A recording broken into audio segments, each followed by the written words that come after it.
Other news now, a referendum on the Common Core. It's been a polarizing subject for parents, students, and teachers.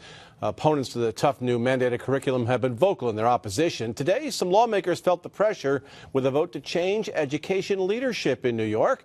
Matt Markham spent the day at the state capitol getting reaction from your lawmakers. He joins us now from the Albany newsroom with what went down today. Matt. Good evening, Greg. Some parents have told us their kids are literally sick at the thought of going to school after the new standards began to hit the books, and they've been telling their elected members, and they voted today on the fate of 4 members of the Board of Regents who set education policy. I don't believe that rewarding poor performance is the way to go.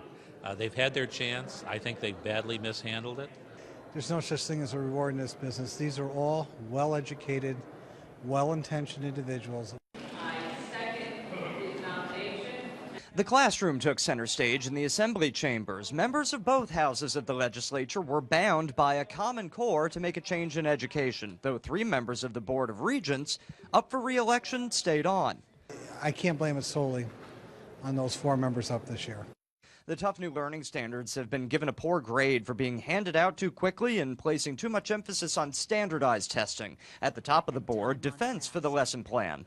We would be remiss to back away from trying to move this ball down the field. It would contribute greatly to the decline of our country. One regent up for re-election withdrew his bid. His replacement, a Sullivan County village justice. Do you agree that the Common Core was kind of implemented, or at least parts of it implemented too quickly? I've been looking at that, and I'm going to form some conclusions when I have more evidence. I don't want to start talking about things that I haven't fully investigated. The evidence shows some lawmakers that the focus should continue to shine on less testing, more resources for teachers, and secure and private data collection from students. I hope it's a message to those regents that are in place still.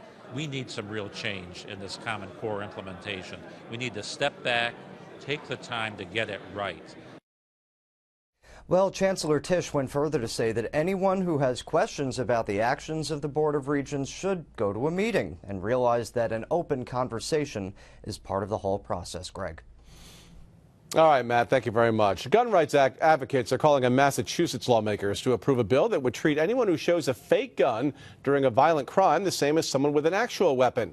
The Gun Owners Action League says the state needs a law after the group says there's been a rise in police-involved shootings of suspects with fake guns. This weekend, investigators say an officer shot a man who pointed a pellet gun at him.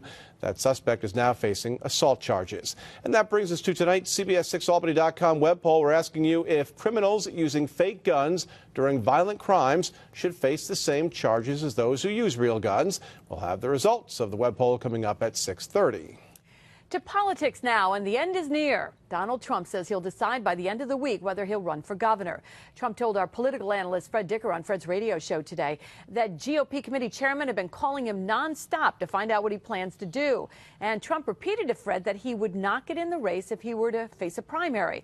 Rob Astorino has already announced his candidacy. It's got to be clear sailing only because you have to attack the villain. And the villain isn't necessarily the guy that's running, against. The villain are the people that are running the show right now because there are so many mistakes being made and because taxes are so high.